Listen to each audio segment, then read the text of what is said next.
बिस्मिल्लाहिर्रहमानिर्रहीम और अस्सलामुअलैकुम। 14 दिसंबर पाकिस्तान में इतवार की सुबह और सबसे पहले time tracker Asim Munir's de facto military raj day 15। सबसे पहले याद दहानी, अगर अभी तक इस चैनल को सब्सक्राइब नहीं किया तो ज़रूर कीजिए ताकि आप हमारी आवाज़ को दूर तक पहुंचा सकें। अब आते हैं आज की अहम खबरों की तरफ और सबसे पहली खबर आसिम मुनीर की तरफ से कौम के नाम एक और तोहफा। पेट्रोलियम प्रोडक्ट्स में फी लीटर 5 रुपए मजीद इजाफा। आप कहेंगे ये कैसी खबर है जिसको आपने सबसे पहले रखा, 5 रुपए ही तो इजाफा हुआ है और साथ ही साथ आप ये कह रहे हैं कि आसिम मुनीर का तोहफा है, उनका कैसे है? जी हाँ, पूरी तफसील आपके सामने रखता हूँ जिससे आपको पता चलेगा कि जो छोटे छोटे काम हैं या छोटी छोटी वारदातें हैं जो आपकी जेब पर डाली जाती हैं और पिछले 3-4 साल से तो मुसलसल डाली जा रही हैं, इसमें भी पाकिस्तान के आर्मी चीफ का डायरेक्टली हाथ है। इससे पहले बाजवा साहब का और अब आसिम मुनीर साहब का। तो अब लेवी की मद में 85 रुपये फी लीटर तक बात जाने की हो गई है, मतलब इतना ज़्यादा टैक्स गवर्नमेंट जो है वो रिसीव कर रही है। पूरी दुनिया में पेट्रोलियम प्रोडक्ट्स नीचे हुई हैं, पाकिस्तान में धड़ाधड़ पेट्रोलियम प्रोडक्ट्स के ऊपर प्रॉफिट कमाकर अपनी जेबों के अंदर स्टैश किया जा रहा है। एक तरफ मरियम नवाज साहबा शायद 1200 अरब रुपए की सड़कें, पुल, ब्रिजेस बनाने की बातें कर रही हैं, जिसकी वजह से आप खुद ही सोच लीजिए अगर उनका 20 से 30% भी इधर उधर जो जाता है, आप सबको पता ही है कि किधर जाता है, वैसे तो 50% जाता है, तो आप ज़रा कैलकुलेट कर लीजिए कि कितना पैसा लोगों की जेबों में जाना है। वो सब कुछ यहीं से और कर्ज़ों से ही निकालना है और कोई तीसरा तरीका नहीं है। प्रोडक्टिविटी तो कौम के अंदर कोई छोड़ी नहीं, कॉटन की प्रोडक्शन बिल्कुल ख़त्म हो गई है, टेक्सटाइल एक्सपोर्ट करके को पैसा बनाते थे, 100 के करीब कारखाने बंद हो गए हैं। बाकी भी मैं बोलता जाऊंगा लेकिन दास्तान ख़त्म नहीं होगी कि बाकी पाकिस्तान की तबाही का क्या तरीका। यही एक तरीका है आपका खून निचोड़ने का कि पेट्रोलियम प्रोडक्ट्स के ऊपर और टैक्स लगाया जाए और आपकी जेब से और पैसे निकाले जाए। लेकिन ये मैंने तोहफा आसिम मुनीर साहब का क्यों कहा है? इसलिए कि याद कीजिए जब former prime minister Imran Khan Russia गए थे तो जो एक बड़ी हाईलाइट थी उस विज़िट की, वो सस्ता तेल ख़रीदना था।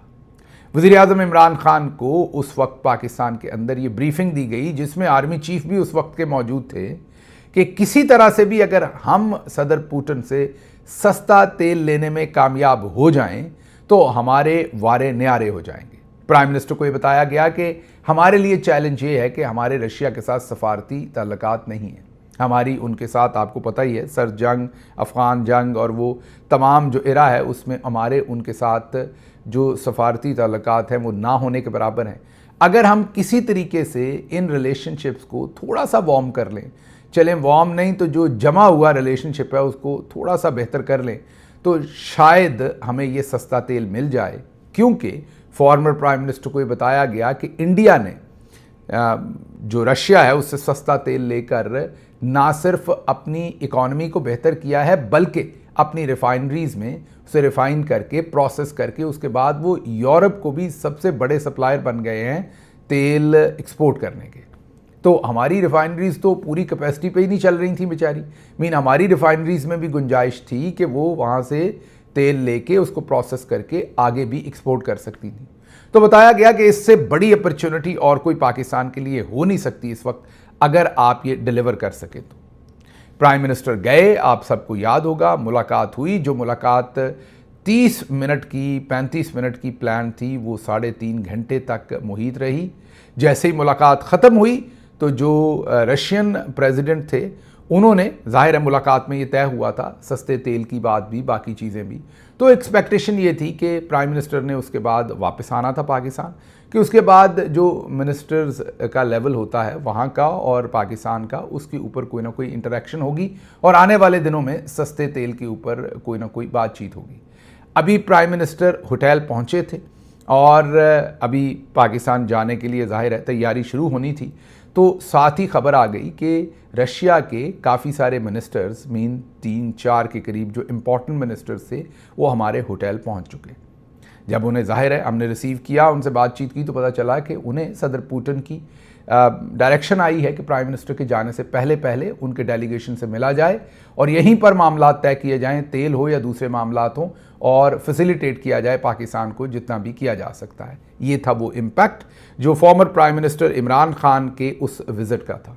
वहीं पर वुज़रा की मुलाकात हुई प्राइम मिनिस्टर के डिपार्चर से पहले और काफ़ी सारी चीज़ें वहाँ भी तय हुई। उससे पहले भी कुछ होमवर्क हुआ था और उसके बाद भी आकर वो प्रोसेस जो है वो चलता रहा और पाकिस्तान बिल्कुल रेडी था वो तेल खरीदने के लिए। एक तरफ former prime minister Imran Khan ये कर रहे थे, दूसरी तरफ जनरल बाजवा उनको भेजने के बाद और उनको ये बार बार मशवरे देने के बाद कि आपको रशिया जाना चाहिए, जैसे ही प्राइम मिनिस्टर उस तरफ चले गए तो वो अमेरिका को भी चुगलियां लगा रहे थे कि हमारा इसमें कोई लेना देना नहीं, ये खुद गए हैं, ये खुद रशिया के करीब होना चाहते हैं। मतलब कि वो जो इमरान खान साहब को ब्रीफ किया जा रहा था कि इससे ज़्यादा बेहतर पाकिस्तान के लिए कुछ नहीं हो सकता, उसकी अपोजिट ब्रीफिंग जो है वो जनरल बाजवा दूसरे ममालिक को, स्पेशली वेस्टर्न कंट्रीज़, अमेरिका, बहादुर और दूसरों को दे रहे थे। अब आप समझ चुके होंगे कि जब मैंने शुरू में कहा कि ये जो 5 रुपये मतलब के एडिशनल 540 अरब रुपए अब आपसे मज़ीद, जी हाँ, 540 अरब रुपए एडिशनल आपकी जेबों में से निकाले जाने हैं, ये सब कुछ ना होता बल्कि पिछले पूरे 3-4 साल जो आपकी जेबों पर डाका डाला गया वो ना होता, बल्कि मुल्क की इकॉनमी भी शायद आज दुरुस्त होती। जैसे इंडिया ने अपनी इकॉनमी को रशिया से सस्ता तेल खरीद कर आगे उसे पूरे दामों के साथ एक्सपोर्ट करके जो उन्होंने पैसा बनाया है, शायद पाकिस्तान उतना ना बना सकता, उसका 20% भी ना बना सकता, कम से कम 10% तो बना लेता और हमारी इकॉनमी के लिए वही एक खुशगवार हवा का झोंका होता और शायद हमें एक अच्छा स्टार्ट मिलता। लेकिन जब जनरल बाजवा ने यहाँ एक अपॉर्चुनिटी खुलते देखी कि एक तरफ प्राइम मिनिस्टर इमरान खान की जो हुब्बुल वतनी है उसको कैश किया जाए, उनके सामने ऐसी सिचुएशन रखी जाए कि वो उस तरफ को चल पड़े कि मैं अपने वतन के लिए कुछ कर लूं, और दूसरी तरफ उनके उस तरफ जाने को अमेरिका के सामने जो है वो प्रेजेंट किया जाए कि वो देखें आपके मुखालिफ ब्लॉक में ये जा रहे हैं, हमारा तो इस चीज़ से कोई लेना देना नहीं। तो ये वो साजिशें हैं जो लगातार पाकिस्तान को पीछे लेकर जाती रही हैं, अभी भी रवां दवा हैं। बहुत सारी साजिशें हम देखते हैं टेलीविज़न पर, क्योंकि वो सारी फिल्म हमने अपने सामने देखी हुई है। अब दोबारा आसिम मुनीर साहब को हरकतें करते देखते हैं तो समझ आती है। जैसे नेशनल गेम्स के अंदर वो खड़े तो हो गए बिलावल ज़रदारी साहब के साथ और अजरक और टोपी भी पहन ली। अब ये देखते हैं बकरे की माँ कब तक खैर मनाएगी। क्या NFC अवार्ड में जो हमारे फ़ौजी भाइयों को मज़ीद पैसे चाहिए, मीन जनरल्स को जो मज़ीद पैसे चाहिए, वो लेने गए हैं वहाँ, क्योंकि वो कह रहे हैं सूबे आप अपने हिस्से में से जनरल साहबान को मज़ीद पैसा दें। अब वो लेने गए हैं या कुछ और उनसे करवाने गए हैं, या ये भी हो सकता है जैसे हमने कल कहा कि मरीम नवाज़ को परेशान होने की ज़रूरत है, शायद अब वो जंग के बिल्कुल दरमियान में घोड़ा बदलने की तैयारी कर रहे हैं और शहबाज शरीफ साहब की जगह पर बिलावल साहब को कम से कम ख्वाब दिखा रहे हैं कि आपके साथ जो वादा हुआ था कि 2.5 साल शहबाज शरीफ प्राइम मिनिस्टर रहेंगे और 2.5 साल बाद के बिलावल रहेंगे, शायद उसका अब वक्त हुआ चाहता है। ज़ाहिर है 2.5 साल अब से चंद महीनों के बाद पूरे होंगे, तो अभी से उसके लिए कुछ ना कुछ डिस्प्ले, जो प्रोमिसेस हैं उनको पूरा करने का वक्त आ रहा है, तो थोड़ा सा डिस्प्ले जो है उसका किया जा रहा है। ये बहरहाल नज़र आ जाएगा आने वाले दिनों में, लेकिन फ़िलहाल हमें ये होता हुआ कुछ ना कुछ होता हुआ वहाँ पर ज़रूर नज़र आ रहा है, जो कुछ पहले हम देख चुके हैं। अच्छा जी, अहमद अवैस बड़े ही सीनियर वकील हैं, पाकिस्तान तहरीक इंसाफ से उनका ताल्लुक़ है, हमारे वो एडवोकेट जनरल भी रहे पंजाब में।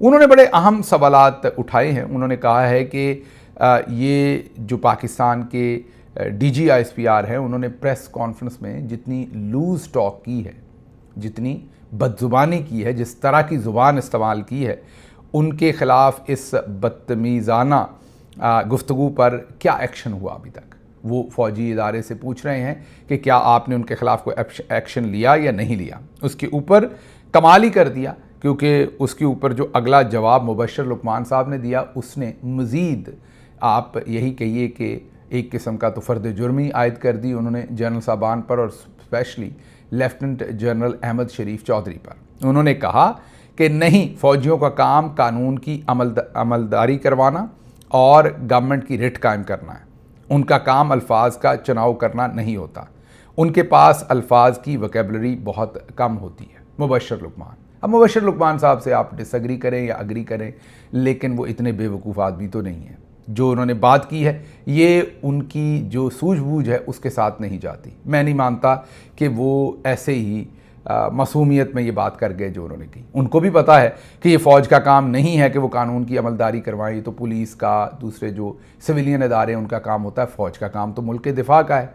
तो एक तरफ तो वाज़े तौर पर अपनी स्टेटमेंट में वो सीधा सीधा ये बता रहे हैं कि आजकल भाई साहब फ़ौज का यही काम है कि कानून की अमलदारी करवाएं, पुलिस ही बनी हुई है। तो एक तरफ तो वो बरहना कर रहे हैं जर्नल्स को कि वो आजकल कर क्या रहे हैं। दूसरा उन्होंने कहा कि वो गवर्नमेंट की रिट भी कायम कर रहे हैं। तो गवर्नमेंट की रेट तो अदालतों ने कायम करनी होती है और पुलिस ने कायम करनी होती है। तो उन्होंने अदालत और पुलिस के काम को वाज़े तौर पर फौजी जर्नल्स के जो शोल्डर्स हैं उनके ऊपर डाल दिया और एक किस्म का एक्सपोज ही कर दिया कि आजकल ये काम कर रहे हैं। हालांकि वो ये कह सकते थे कि उनका काम तो सरहदों की हिफाजत करना है। दूसरी जो बात इसमें उन्होंने कही वो उससे भी उन्होंने अखीरी कर दी। दूसरे लफ्ज़ों में उन्होंने सीधा सीधा कहा कि जो जनरल साहबान हैं इनको बात करने की तमीज़ नहीं है, इनको रख रखाव की कोई तमीज़ नहीं, अल्फाज के चुनाव, उन्होंने कहा इनका काम अल्फाज का चुनाव करना नहीं होता, इनके पास अल्फाज की वोकेबलरी नहीं होती। मतलब वो ये कहना चाह रहे हैं कि ऐसे ही डंगर से हैं इनके पास कोई, ये मैं नहीं कह रहा, माजरत मेरे पीछे ना चढ़ जाइएगा, ये तो मुबशर लुकमान साहब कह रहे हैं, उनकी बात को फ्लिप करके समझें तो वो ये कह रहे हैं कि कोई अक्लमत नहीं है, कोई अल्फाज शल्फाज नहीं है, कोई तालीम व तरबियत नहीं है, कोई ये बड़े पढ़े लिखे नहीं हैं, इनके पास कोई बातचीत करने का सलीका नहीं होता, बस ऐसे ही हैं, माठे ही हैं, तो इनके पास कोई अल्फाज नहीं होते, ये बस ऐसे ही बोलते हैं।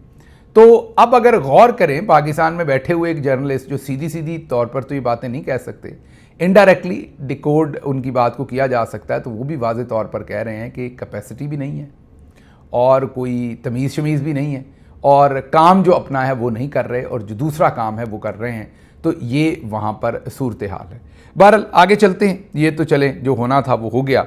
नजम सेठी साहब कह रहे हैं कि बिलावल भुट्टो कह रहे हैं कि नई आइनी तरमीम नहीं आएगी, इनके कहने के साथ तरमीम के आने ना आने का कोई लेना देना नहीं।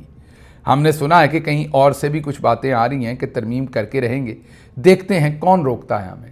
कहीं और से मतलब आसिम मुनीर साहब। तो ये जो उनकी मुलाकात हुई, अजरक सिंधी टोपी वगैरह सब कुछ, उसके तनाज़र में जो नजम सेठी हैं वो भी वही तज्जिया या वही विंडो खोल रहे हैं जो अभी थोड़ी देर पहले हमने आपके सामने रखी कि लग रहा है कि कसाई छुरी लेकर बकरे के पास खुद पहुंच गया है। अब देखते हैं तरमीम में NFC अवार्ड और दूसरी चीज़ें जो हैं उनको किस तरीके से, क्योंकि आपको पता है कि पीपल्स पार्टी की एक पोजीशन है कि हमने किसी सूरत भी ये आइनी तरमीम वगैरह के चक्कर में नहीं पड़ना। अब आने वाले दिनों में पता चलेगा कि प्यार से मनवाया जाता है या फिर दूसरा तरीका इस्तेमाल किया जाता है। मेरा ख्याल है पहले फील्ड मार्शल साहब वहाँ पहुँचे हैं, उन्होंने ज़रा एनके शैनके लगाई हुई थी, दोनों साथ बैठे हैं। अच्छा, थोड़ा सा मैं हैरान हो रहा था क्योंकि एक दो मैंने फुटेज के अंदर देखा कि दोनों एक दूसरे के साथ बात भी कर रहे थे। बिलावल को उर्दू नहीं आती, चीफ साहब को अंग्रेज़ी नहीं आती। अब मुझे ये समझ नहीं कि कौन सी ज़ुबान में दोनों एक दूसरे के साथ बात कर रहे होंगे, लेकिन बात बहरहाल बहुत ही मगन होकर कर रहे थे एक दूसरे के साथ। तो अल्लाह ही खैर करे कौन सी वो ज़ुबान थी, कौन सी वो गुंगी बदमाशियाँ थीं जो दोनों बैठे एक दूसरे के साथ कर रहे थे। लेकिन इसका कोई ना कोई आउटपुट तो ज़रूर आएगा। एक पैगाम कौम को भी दिया जा रहा है, ये मोहम्मद हनीफ साहब का तज्जिया है, बड़े मारूफ जर्नलिस्ट हैं। एक पैगाम कौम को भी दिया जा रहा है, वही पुरानी फ़ौजी मोहब्बत वाली नज़म दोबारा सुनाई जा रही है कि देखो अगर हम अपने इतने लाडले जर्नल के साथ ये कर सकते हैं तो तुम जो अडयाला की जेल के सेल से धमकियाँ देते रहते हो, तुम जो सोशल मीडिया पर मिसिंग पर्सनस के बारे में सवाल करते हो, तुम जो ताहियात वर्दी और ताहियात इस्तिस्ना के मानी पूछते हो, तुम जो दिल में ये सोचते हो कि अगर एक जनरल का हिसाब हुआ तो क्या दूसरे का भी होगा, ज़रा सोचो हम तुम्हारे साथ क्या कर सकते हैं। ये हनीफ साहब का कॉलम है, वो कह रहे हैं कि ये फ़ौजी जनरल ये पैगाम दे रहे हैं कि अगर हम अपने बड़े फेवरेट जनरल मीन फैज़ हमीद का कोर्ट मार्शल कर सकते हैं तो फिर इमरान खान और बाकी अवाम जो सवाल पूछती है तुम लोगों का हम क्या हशर कर सकते हैं। वो कह रहे हैं कि ये भी एक पैगाम है ताकि दुनिया डर जाए, खामोश हो जाए और सवाल वगैरह ना पूछे।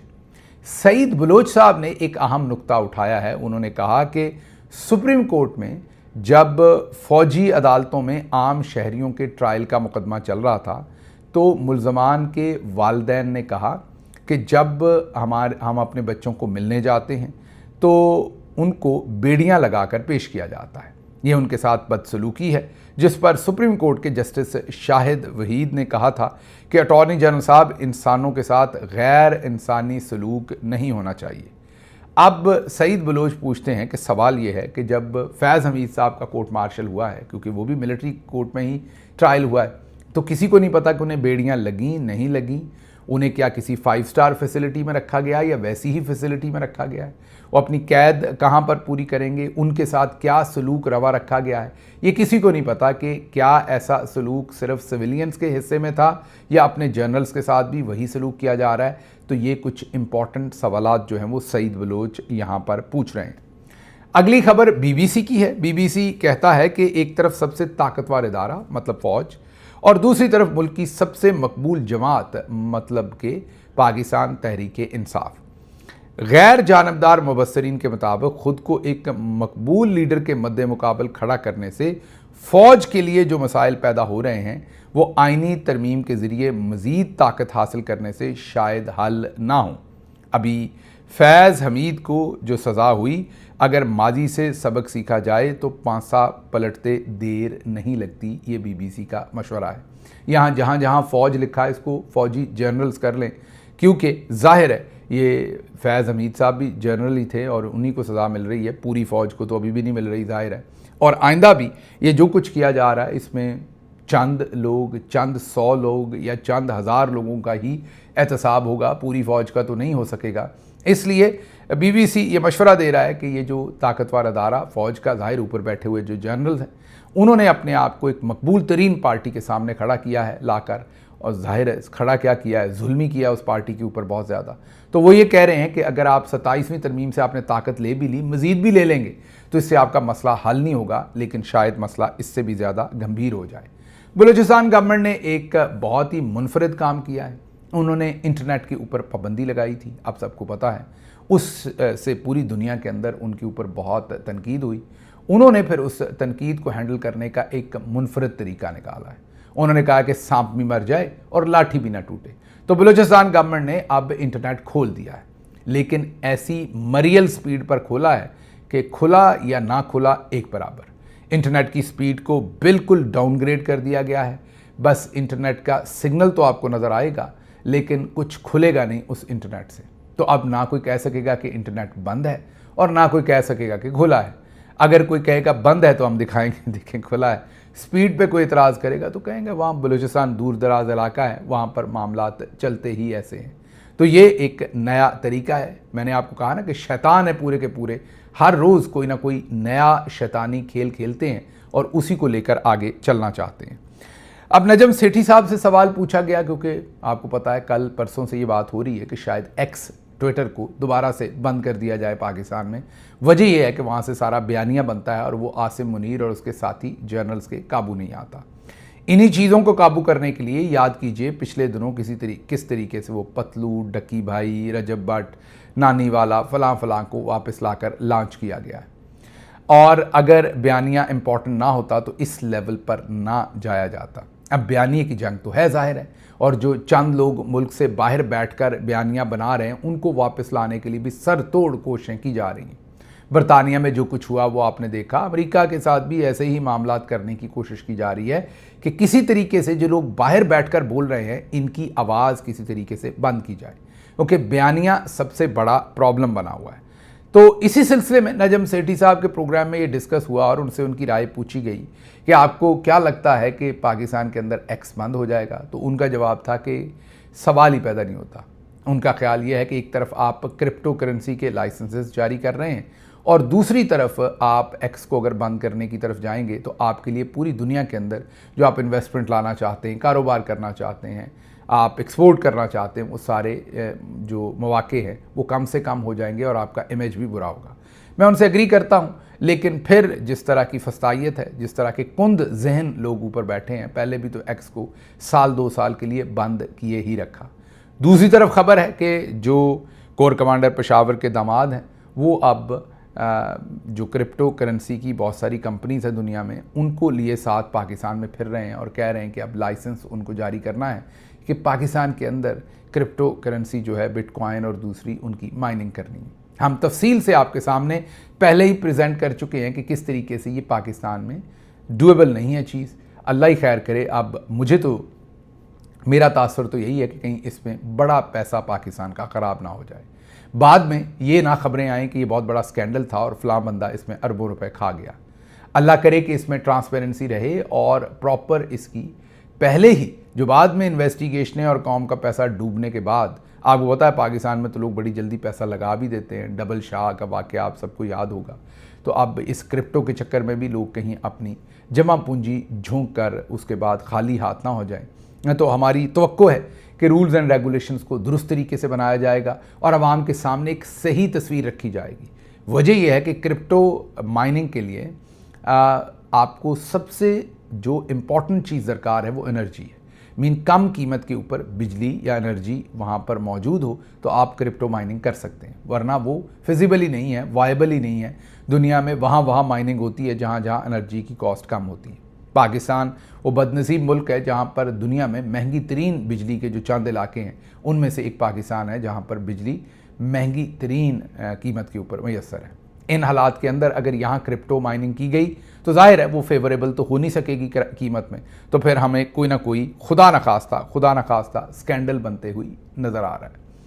वकला के इलेक्शन हुए, मेजर ख़बर है ये भी, क्योंकि जाहिर है अदालती और तमाम इतनी मेजर तो खैर ख़बर अब नहीं रह गई। जो हालात कर दिए हैं 27वीं तरमीम के बाद, जिस तरीके से सुप्रीम कोर्ट ही उड़ा दी है, अपनी आइनी अदालत बना ली है, उसके बाद उतनी ये अहम खबर नहीं है। लेकिन उससे पहले तो ये बहुत ही अहम खबर होती थी। लेकिन फिर भी जाहिर है ये वकला की एपेक्स बॉडीज़ हैं, सबसे ऊपर वाली जो बॉडीज़ हैं उनकी ये इलेक्शंस होते हैं, तो इसलिए फिर भी इनकी अहमियत होती है। तो पाकिस्तान बार कौंसिल के इलेक्शन, पंजाब की 11 सीटों का रिज़ल्ट आया है, जिसमें कहा जा रहा है कि 3 सीटें पाकिस्तान तहरीक इंसाफ की जो सपोर्टेड जो हामिद खान ग्रुप और उनके जो मेंबरान हैं वो जीते हैं।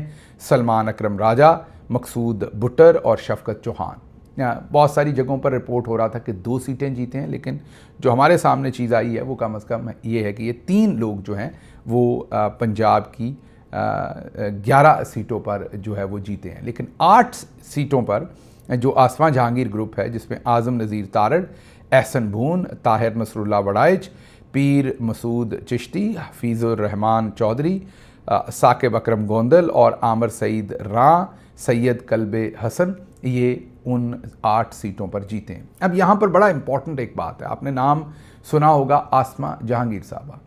अब सारी उम्र आप उनके बारे में यही सुनते रहे, अल्लाह उनके दर्जात बुलंद करे, सारी उम्र आप यही सुनते रहे कि वो जनरल्स की सियासत के अंदर इन्वॉल्वमेंट के ख़िलाफ़ हैं और वो रूल ऑफ लॉ और डेमोक्रेसी के लिए लड़ रही हैं। अब उनकी जो सियासत है, उनकी जो विरासत है, उनका जो भी पब्लिक इंटरेक्शन था, उस सारी इंटरेक्शन की जो विरासत मिली है उनकी बेटी मनीज़े जहांगीर को मिली है। अब आप यहाँ सोच रहे होंगे कि मनीज़े जहांगीर साहबा तो फिर यकीनी तौर पर ऐसे कैंडिडेट्स के पीछे खड़ी होंगी जिनके पीछे जर्नल्स नहीं खड़े। नहीं, आपको गलत फहमी है। मनीज़े जहांगीर साहबा इस वक्त मुकम्मल तौर पर फील्ड मार्शल आसिम मुनीर साहब का जो ग्रुप है उसके साथ खड़ी हुई हैं। तो मैं तो ये समझता हूँ कि अगर आज आसमां जहांगीर साहबा ज़िंदा होती तो वो भी पूरे तमतराक के साथ आसिम मुनीर के साथ खड़ी होती। यही वो चैलेंज है जो पाकिस्तानी लिबरल्स का है कि वो बातें तो बहुत बड़ी बड़ी करते हैं, अगर आप उन पर तनकीद करें तो उन्हें आपसे नफ़रत भी बड़ी होती है, नापसंद भी बड़े आते हैं, फिर औरत कार्ड खेलते हैं, आपको मिसोजिनिस्ट कहते हैं, कुछ भी कहते हैं आपको जो उनकी ज़ुबान में आए, क्योंकि वो ये बर्दाश्त ही नहीं कर सकते। वो अपने आप को इतना आला और अफजल समझते हैं, उनको लगता है कि सब हमसे कमतर हैं और आप अगर उन पर तनकीद करें तो आप वो कहते हैं कि आप हम पर तनकीद कर रहे हैं, आपको क्या पता रूल ऑफ लॉ क्या होता है, फ्रीडम ऑफ स्पीच क्या होती है, डेमोक्रेसी क्या होती है, ये सब कुछ तो हमें पता है, इसके चैम्पियन तो हम हैं। लेकिन जब इन प्रैक्टिस उन चीज़ों को करना है तो बिल्कुल अपोजिट नज़र आएंगे। अब आप सोचिए, कहाँ आसमां जहांगीर साहबा का नाम और कहाँ आज़म नज़ीर तारड़, एहसन भून और ये तमाम दोस्त जो हैं, जो आज बिल्कुल ये 27वीं तरमीम, 26वीं तरमीम, तो आज आपको मनीज़े जहांगीर इनके साथ खड़ी हुई, मीन आसमां जहांगीर साहबा इनके साथ, इस सब ग्रुप के अंदर रूह उनकी है, इस सब ग्रुप के अंदर वोट्स उनके हैं, इस सब ग्रुप के अंदर जस्तजू उनकी है। तो आपको, और ये कोई एक जगह नहीं है, हर दूसरी जगह आपको जो लिबरल्स हमारे हैं वो यही करते हुए नज़र आएंगे। ज़रा लिस्ट बना लीजिए हमारे लेफ़्ट के लोगों की, वो आज बुग़्ज़े इमरान खान में मुकम्मल तौर पर जर्नल्स के साथ जाके खड़े हैं इस तमाम जुल्म के अंदर। मुझे यहाँ से इजाज़त दीजिए। अल्लाह आपका हामी और नासिर हो। पाकिस्तान जिंदाबाद।